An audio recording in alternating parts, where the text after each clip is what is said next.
feel like there's any other way, you know? I mean, I don't really look at it like I want to do something that seems to come easy. I mean, I like to have the opportunity to push myself and learn about things that I didn't necessarily know before. I think there's this weird line that I'm liking to walk, you know, recently.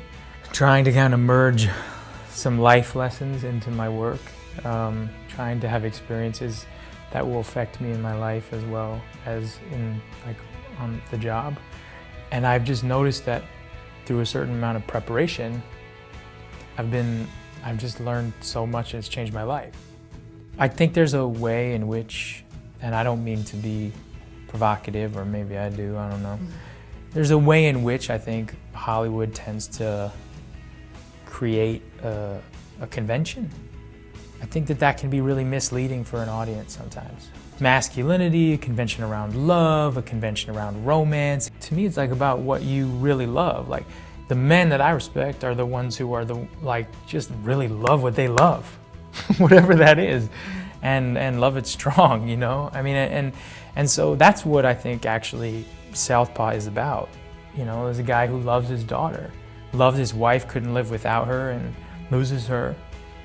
And then has to learn how to love his daughter, has to learn how to be vulnerable, has to learn how to open himself up, his mind up, his heart up.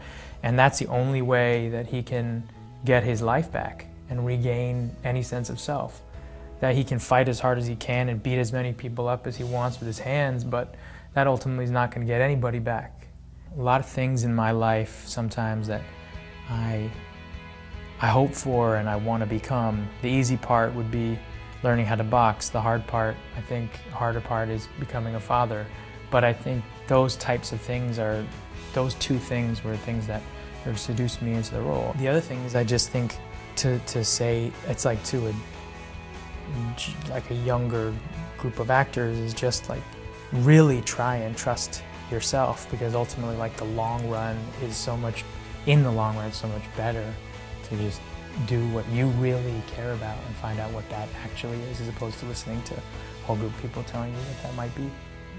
And if you ask me the difference, that's the difference between the kid that you met however long ago and the person that I am now, is that difference.